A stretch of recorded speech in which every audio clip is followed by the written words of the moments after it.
Vaheguru Ji Ka Khalsa, Vaheguru Ji Ki Fateh, bienvenue à vous mes amis. Aujourd'hui je vais aborder la question de la place et des divinités du panthéon hindouiste ou védique à l'intérieur de la tradition spirituelle du sikhisme. Donc, quelle relation, pour formuler une question précise, quelle relation avons-nous, nous Sikhs, quel regard portons-nous sur ce type de divinité, ces divinités, ces dieux et ces demi-dieux?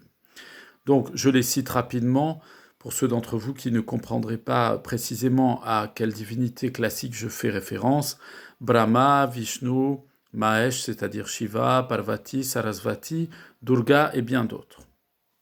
Donc, nous allons tout de suite nous rendre au Ang 874, dans lequel Guru Arjan Dev Ji répond à cette question, nous fait comprendre quelle est la Gurmat, quel est le sens, l'enseignement que les maîtres sikhs, que nos maîtres de mémoire bénis, ont donné dans la relation que nous devons avoir à ces êtres divins. Voici ce que nous y lisons. Hautao ekramaya leho. Je ne place ma confiance que dans le nom du Seigneur unique. Anedev badlavan deho, c'est rahao, c'est-à-dire j'ai laissé tomber, j'ai mis de côté, j'ai laissé tomber tous les autres dieux en échange du Seigneur suprême. Il poursuit en disant Siv Siv Karte Jo Nare Deave, c'est-à-dire l'homme qui chante, l'être humain qui chante Shiva Shiva et médite sur lui, Parad Chade Dauru Tamkave, c'est-à-dire il est semblable à une personne en train de chevaucher un bœuf et de secouer un tambourin. Donc ici, Guru Arjan Dev Ji dit « Celui qui invoque le nom de Shiva est semblable donc à la représentation qui est faite du dieu Shiva qui est assis sur un bœuf en train de secouer son tamaru, son tambourin. » Bon. Donc, en fait, c'est une comparaison qui est faite pour dire que ici, il ne s'agit pas, nos maîtres de mémoire bénis ne se moquent pas, mais ils expliquent que la manière dont on rend une dévotion à Dieu en particulier va conditionner notre incarnation future. Nous allons le voir un peu plus loin. Mahamahi ki puja kare, celui qui rend un culte, qui rend un rite, qui fait des rites, à la grande mère, c'est-à-dire à la grande déesse mère,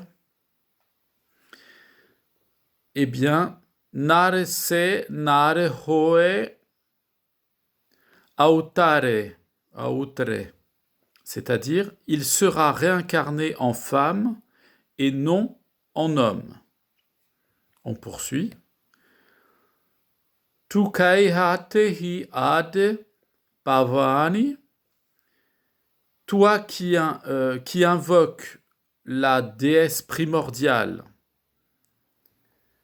Mukatekipariya Keha Chapani, au moment de la libération spirituelle, eh bien, où est-ce que tu iras te cacher, où est-ce que tu te tiendras, c'est-à-dire tu n'obtiendras pas la libération spirituelle. Guru Arjan Dev Ji poursuit en nous disant Gurmateram Nam Gahumita, suis les enseignements du maître spirituel, de Guru Sahib, et tiens-toi seulement au nom du Seigneur suprême, au nom du Seigneur divin, ô mon ami. Pranve Namayo Kehe Gita, c'est-à-dire ainsi prie Namdev, qui est un bhagat, un dévot, qui est cité ici par Guru Arjan Dev Ji. Ainsi, la Bhagavad Gita dit la même chose que ce que je dis présentement. Donc ici, pour le comprendre ce qui nous est enseigné, Guru Arjan Devji cite ici Bhagavad Namdev qui faisait référence à la Bhagavad Gita, qui est le texte de référence de l'hindouisme qui raconte l'histoire de l'incarnation du dieu Krishna qui vient secourir en fait Arjan, qui était un jeune prince, qui était un prince juste contre son père et ses frères, qui était l'incarnation du mal.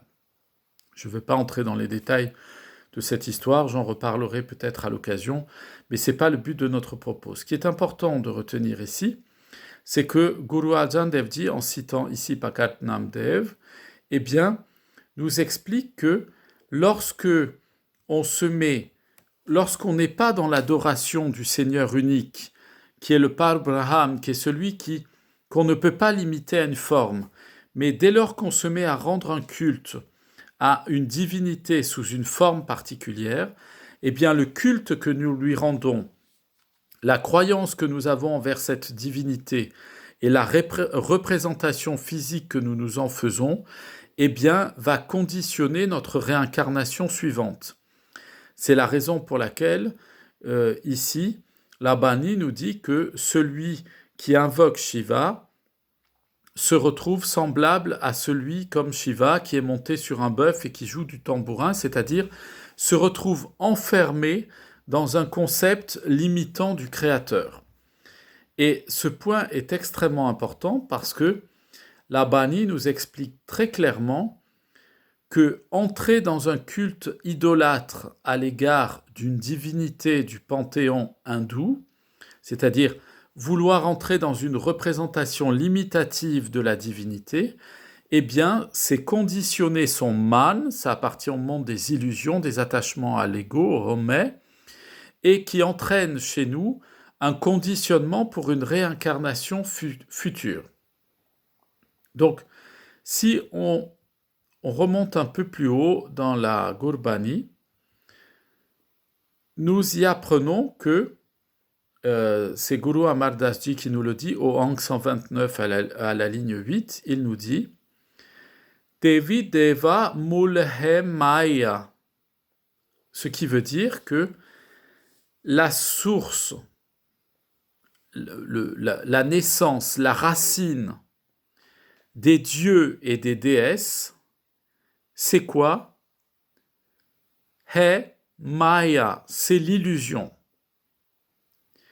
Ainsi, Guru Amar Das Ji nous explique que rendre un culte aux divinités du panthéon védique ou du panthéon hindou, plus actuellement parlant, eh bien, c'est rendre un culte, entretenir en soi l'illusion, c'est-à-dire un sentiment de dualité.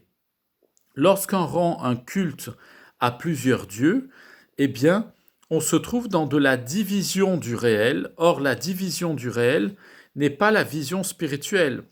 La vision spirituelle, c'est une vision d'unicité de Dieu. C'est-à-dire que ce n'est pas seulement le fait de dire que Dieu est unique, c'est aussi de comprendre que entre Dieu et ses créatures et sa création, il n'y a pas de distinction. Ce ne sont pas deux choses séparées, mais bien une seule et même réalité. La création n'est qu'une émanation des formes de Vaheguru, c'est-à-dire elle est une manifestation passagère de la source de la vie du Seigneur Vaheguru lui-même. Et en plus de nous expliquer que la naissance des dieux, la mère de tous les dieux, de toutes les divinités, c'est l'illusion, eh bien, Guru Nanak Dev Ji nous enseigne au Ang 227 à la ligne 4, Maya Mohe Devi Sab Deva, c'est-à-dire que tous les dieux et les déesses sont complètement ensorcelés par l'illusion. C'est-à-dire que la Bani ne nous dit pas que les dieux et les déesses n'existent pas. La Bani, à plusieurs endroits, dit que les dieux et les déesses, Shiva, Brahma, Vishnu, Parvati, Saraswati, Durga, Kali, Ma, ainsi de suite, existent réellement, bien sûr, mais ils appartiennent, comme notre forme à nous, comme nous-mêmes, au monde du Maya, au monde de l'illusion.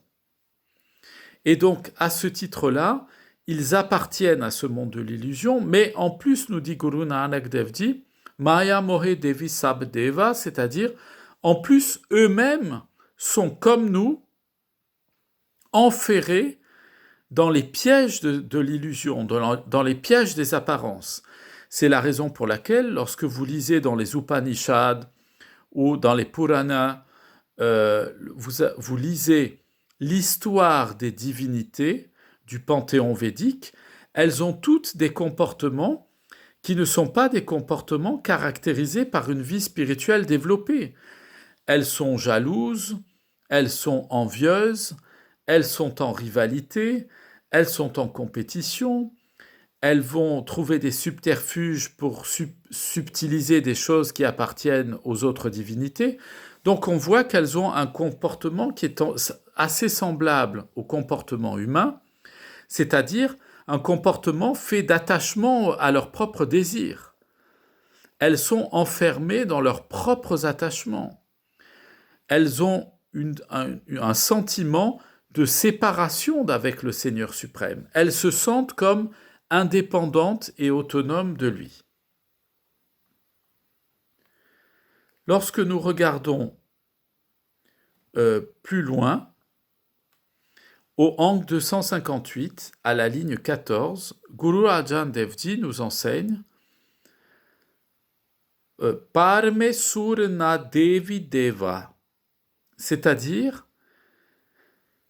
les dieux et les godets et les déesses, les dieux et les déesses, mais les anges aussi, Parme Surna Devi Deva, c'est-à-dire en fait tous les êtres divins, surnaturels, angéliques, donc les dieux, les déesses et on dirait de manière générale les anges, mais donc c'est valable aussi pour les démons, bien, Parme Surna Devi Deva, c'est-à-dire ils sont pris, ils sont piégés par le doute. Qu'est-ce que c'est que le doute ? Le doute ici, ça signifie par le sentiment de dualité. Ils sont pris à l'intérieur d'eux par le fait qu'ils ont l'impression d'avoir de l'autonomie et d'exister par eux-mêmes indépendamment du Seigneur suprême. Donc ils ont vraiment un comportement qui est très semblable au nôtre. Et nous voyons un peu plus loin, au Ang 332 à la ligne 14, Guru Arjan Dev Ji cite ici Bhagat Kabir Ji, et nous y lisons Devi Deva Puja e Dole Parabraham Nahi Jana. C'est-à-dire que tu rends un culte aux dieux et aux déesses, Devi Deva Puja, Dole Parabraham Nahi Jana, c'est-à-dire mais tu ne connais pas, alors que tu ne connais pas le Seigneur suprême. Et ici, le mot qui est employé pour désigner le Seigneur Vaheguru, c'est Parabraham. Parabrahma, ça veut dire ce qui est au-dessus du Créateur. C'est-à-dire que là, la Bani nous enseigne que notre conception, c'est souvent une conception, notre conception de Dieu est souvent une conception limitative de Dieu. Nous essayons toujours de le rationaliser et de le ramener à notre condition humaine. Pourquoi ? Parce que quand on est un humain, on fait partir notre analyse des choses et du réel, de tout ce qui est à l'extérieur de nous, on le fait partir du point de vue de nos impressions, de notre intelligence et de notre raisonnement personnel. C'est-à-dire que dès qu'on fait ça, on prend quelque chose d'immensément plus grand que nous et on essaie de le faire cadrer avec notre intelligence, donc on va le réduire à notre niveau. Donc à partir du moment où on essaie de réduire notre compréhension de Dieu à notre niveau, il ne s'agit plus de Dieu, mais il s'agit d'une idole. Et c'est la raison pour laquelle, d'une divinité, si vous voulez, subsidiaire. C'est la raison pour laquelle, dans l'histoire de l'humanité, toutes les populations humaines ont développé de l'idolâtrie. Elles ont toujours essayé de faire tenir Dieu dans une statue. Pour quelle raison ? Parce que ça donne l'illusion à l'être humain de maîtriser le divin qui pourtant lui échappe, puisque l'être humain n'est déjà pas capable, nous ne sommes pas capables nous-mêmes de comprendre le sens profond de notre destinée. Donc comment serions-nous capables pour comprendre la nature de Dieu, savoir qui est véritablement Vaheguru? La Gurbani nous dit « Personne n'est capable de savoir qui il est pleinement » excepté ceux qui font l'expérience de la mukti. Pourquoi? Parce que dans l'expérience de la libération spirituelle, eh bien, notre conscience se dissout en Dieu et nous n'existons plus comme des êtres, des entités séparées et individuelles et autonomes. Ça, c'est l'illusion, ça disparaît. Mais nous nous immergeons en Dieu comme la goutte d'eau s'immerge dans l'océan et devient l'océan. Elle n'est plus limitée par son aspect physique de goutte d'eau. Eh bien, nous sommes plus, lorsque nous connaissons la mukti, limités par notre conscience humaine personnelle, d'être une personne à part entière, mais nous dépassons ces limitations-là pour nous immerger dans l'infini de Vaheguru lui-même. Donc vous voyez, c'est un point ici important abordé par Guru Arjan Dev Ji en citant Bhagat Kabir Ji. Devi Deva Puje Dole Parebraham Nahi Jana, c'est-à-dire tu rends un culte à des dieux et à des déesses, mais tu ne connais pas le Seigneur qui est au-delà de toute compréhension. Pourquoi est-ce qu'il est plus facile de rendre un culte à des dieux et à des déesses? Parce que, eh bien, nous avons inconsciemment le sentiment de les maîtriser, d'avoir la main mise sur ces dieux et sur ces déesses. Or, dans la vie spirituelle, comme je vous le dis souvent, la vie spirituelle, ce n'est pas de dominer Dieu, c'est de nous abandonner à lui, c'est-à-dire de nous immerger en lui, de lui faire pleinement confiance. Or, en rendant un culte à des dieux inférieurs, eh bien, à ce moment-là, nous satisfaisons notre ego, puisque nous allons développer une relation à un Dieu qui est à notre mesure, qui nous ressemble, qui est finalement rien d'autre qu'un être humain un peu plus perfectionné et qui vit sur un autre plan spirituel, un autre plan de conscience. Toujours dans cette compréhension, au Ang 637, à la ligne 5, Guru Nanak Dev Ji pose la question suivante. Devi Deva Pujihe Pai Kiya Magao Kiyate, c'est-à-dire, pourquoi, ô frères, pourquoi est-ce que vous rendez un culte aux dieux et aux déesses? Que pouvons-nous leur demander? Que pourraient-ils nous donner?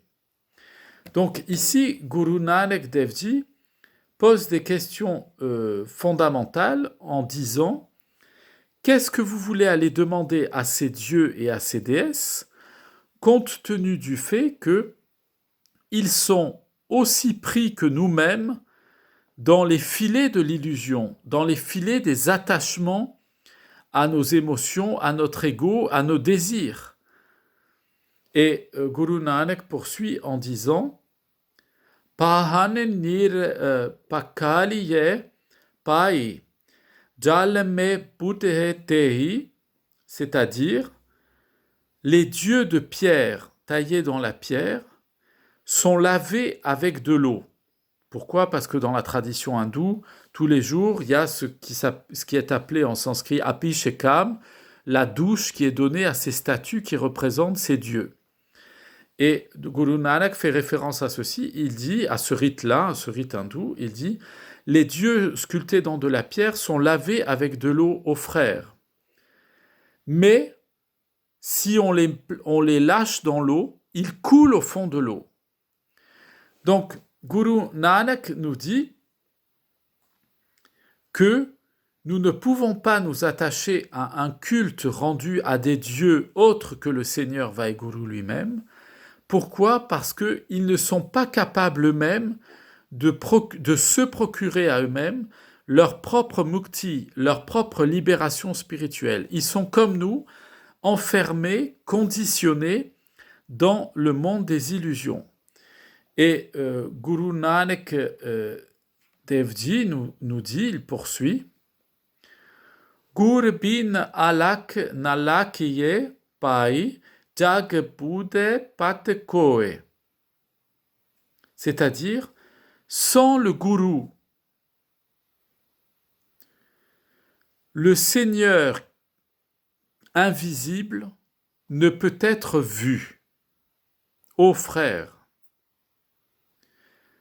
ce monde est en train de couler, je vais le traduire comme ça, ce monde est en train de couler parce que il a perdu son honneur, c'est-à-dire il a perdu le sens des réalités.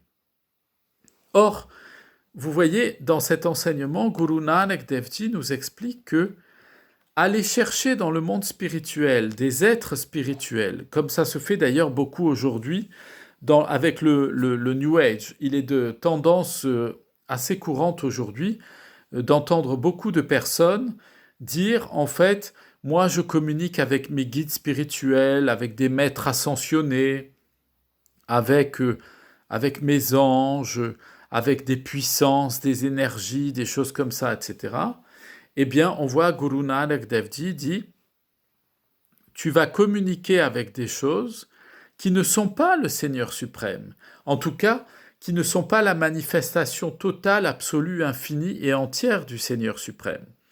Donc, plutôt que de perdre ton temps avec ça, il est nécessaire que tu te recentres sur le principe de la vie qui se manifeste en toi, et tu n'as donc pas à aller chercher du secours auprès d'êtres qui, eux, de toute façon, subissent comme toi l'effet du temps qui passe et le cycle constant, permanent des morts et des naissances, c'est-à-dire le cycle infernal des réincarnations. Alors, comment est-ce que nous voyons que ces divinités, ces dieux inférieurs, eh bien, ne sont pas le Seigneur suprême, au sens où on ne peut pas placer en eux notre culte, notre amour et notre confiance? Nous le voyons au Hang 995, à la ligne 14. Et dans cette bani-là, Guru Ram Das Ji nous enseigne la chose suivante. Sankare Brahme Devi Japiyo Mukhe Hare Hare Name Japiya. C'est-à-dire, Shiva, Brahma et Lakshmi, qui est la déesse de la fortune, de la prospérité, méditent et chantent avec leur propre bouche, Japiyo Mukh, avec leur propre bouche, Hare Hare, le nom, Nam Japiya, le nom du Seigneur, Vaheguru. Donc, si les dieux et les divinités inférieures étaient dignes de notre confiance, étaient utiles à notre libération spirituelle, la Bani nous dirait que ils n'ont pas besoin de méditer et de chanter avec leur bouche le nom du Seigneur. Pourquoi ? Parce que s'ils étaient la manifestation pleine et entière du Seigneur, le Seigneur n'a pas besoin de se libérer spirituellement du cycle des réincarnations. Seuls ceux qui chantent et méditent le nom du Seigneur Vaheguru cherchent la libération, la mukti, la libération du cycle infernal des réincarnations. Nous trouvons aussi, dans les enseignements qui nous sont donnés par nos maîtres de mémoire bénis, l'enseignement suivant. C'est au Hang 7, à la ligne 17, ça fait partie du Japji Sahib, dans lequel nous lisons Kete Siddha Buddha Nat Kete Kete Devi Ves, c'est-à-dire il y a tant de Siddha et de Bouddha, c'est-à-dire il y a tant de sages et d'êtres au pouvoir miraculeux. Il y a tant Nat de maîtres de yoga. Il existe de si nombreuses déesses de toutes sortes. Kete Devi Ves. Et ce qui est très intéressant dans le mot employé ici, Kete Devi Ves, c'est pour nous signifier que puisqu'il y a de la multiplicité chez les divinités inférieures, c'est donc qu'elles ne sont pas le principe de notre existence. Or, dans la vie spirituelle, le seul culte que nous pouvons rendre, c'est au principe de notre vie.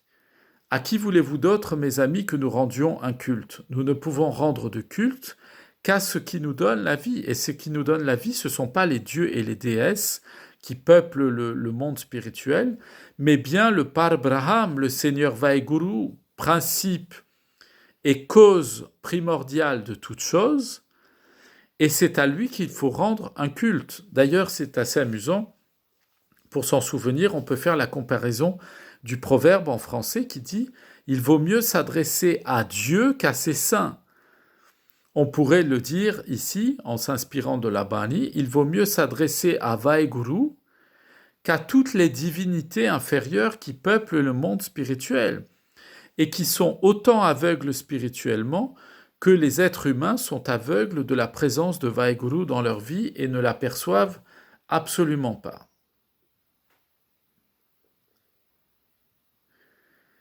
Alors, ici, au Ang 247, à la ligne 8, Guru Arjan Devji l'explique de façon très fine qu'il vaut mieux s'adresser à Dieu qu'à ces divinités qui ne peuvent rien pour nous, pas plus que nous ne pouvons faire quelque chose sans l'aide de la Gurbani, de la parole révélée que Vaheguru nous a donnée pour que nous puissions nous en sortir dans ce monde de l'illusion. Et là, nous lisons, c'est Guru Arjan Devji qui nous dit « Purk pitata ek saritar kiyo mela tuja udenia » c'est-à-dire udenia. L'unique Seigneur. Alors ici, il est purk, c'est-à-dire il est comme un architecte. Il est celui qui prépare notre destin. L'unique Seigneur est le seul maître de la déesse de la richesse. Comment pourrais-je, dans ma tristesse, te rencontrer? C'est-à-dire que ici, Guru Arjan Devji nous explique dans cette Bani-là que lorsque la tendance était, puisque l'auditoire qui écoutait nos maîtres de mémoire bénis était un auditoire issu essentiellement de l'hindouisme, de l'islam aussi, mais de l'hindouisme, eh bien, quand on avait une problématique dans la vie, c'est-à-dire quand on avait besoin d'argent, mais aussi quand on avait besoin de progresser spirituellement, on allait prier la déesse Sarasvati, déesse de la richesse, de l'abondance, si vous voulez, si on veut être plus exact, de l'abondance. C'est pour ça qu'elle était invoquée aussi d'un point de vue spirituel.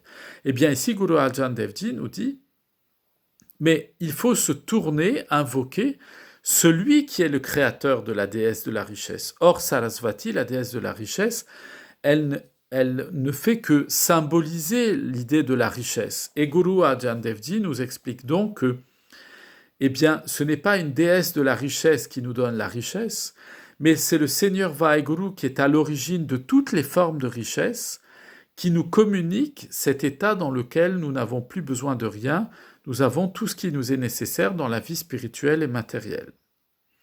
Ainsi, nous voyons, mes amis, dans l'enseignement de la Gurbani, que vouloir se confier à des divinités tels qu'on les retrouve dans le panthéon hindouisme ou dans la tradition védique, c'est en fait perdre son temps dans l'existence, c'est ne pas aller droit au but, à sa destination. Or, la destination de notre vie, c'est le Seigneur Vaheguru lui-même. Et que toutes les formes de culte rendues à des formes limitées du Seigneur Vaheguru, dès qu'on commence à vouloir mettre une délimitation, un contour au Seigneur Vaheguru dans la relation que nous avons avec lui, eh bien à ce moment-là, nous nous enfermons nous-mêmes dans nos propres illusions. Et c'est pour cela que la Bani nous dit s'accrocher à ces divinités, c'est comme s'accrocher à ces statues en pierre très lourdes qui les représentent, et aller au milieu de la mer, on est garanti et assuré de se noyer et de couler au fond de l'eau avec ces statues.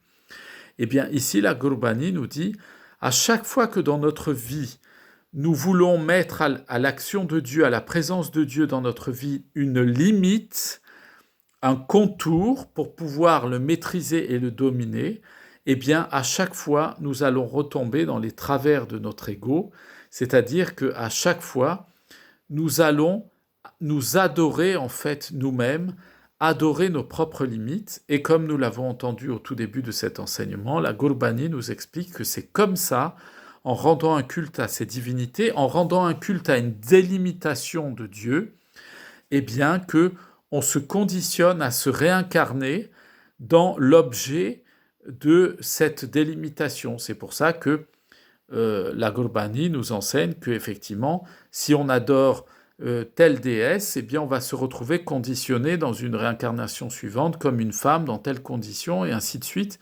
C'est-à-dire, on emmène avec nous des enfermements mentaux. Or, adorer les dieux et les déesses reviendrait à adorer la folie de notre mental.